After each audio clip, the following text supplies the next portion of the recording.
Wala mang batas laban sa pagte-text habang nagmamaneho. Iginiit po ng LTFRB na pwede pa rin humarap sa kaso ang sinumang mahuhuling gumagawa noon. At sa gitna ng investigasyon sa bus na muntik ng mahulog sa Ortigas flyover, ay sinuspinde na muna ang prangkisa ng mahigit 20 bus ng Don Mariano Transit.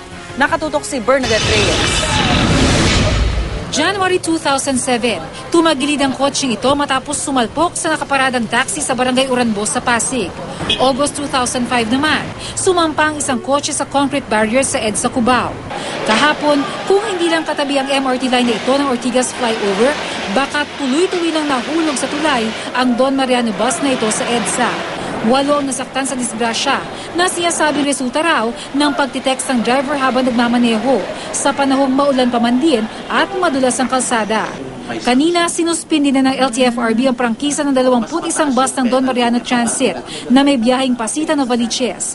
Kahit hindi pa raw tapos ang investigasyon, maigi na raw na mga pangaralan ng drivers at operator ng kumpanya. Magsiseminar po yung lahat ng drivers ng fleet niya tungkol sa road safety and yung drug test din, pakukunin po namin sila at yung inspection din ng kanilang mga sasakyan.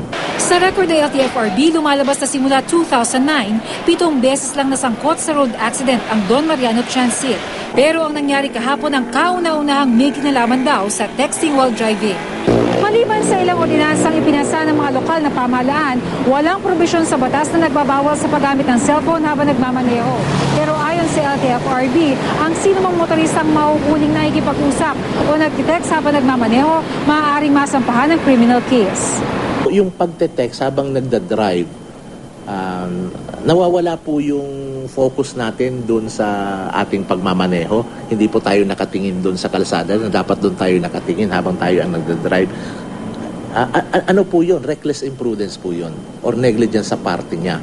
May 3 panukalang batas laban sa paggamit ng cellphone habang nagmamaneho. Lahat ito nakabinbin sa Senado at Kongreso. Ang MMDA mayroong Traffic Violation Code 184 laban sa paggamit ng cellphone o ng two-way radio habang nagmamaneho. Pero kumpara sa buhay na posibleng kapalit, napakaliit ng multang 200 pesos na. Sang-ayon naman ang intercity bus operator sa panukalang batas na nagbabawal sa paggamit ng cellphone habang nagmamaneho. For the safety of the passengers, the commuters, talaga namang dapat bawalin yan. Kahapon, nagsampa naman ng petisyon para sa temporary restraining order o writ of preliminary injunction ng 4 na bus association.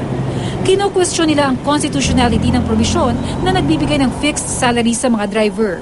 Magugunit ang ginawang fixed ang sahod ng mga bus driver matapos matukoy na isa sa mga dahilan ng mga aksidenteng kinauugnayan ng mga bus ang commission basis na pasahod sa kanila. Para kasi kumita ng mas malaki, madalas daw makipagkarerahan ng mga ito para makarami ng pasahero. Magpepetik-petik na lang yan sa pagmamaneho kasi they are expecting na after 8 hours they have their basic salary. Ang nagiging problema rito yung investor.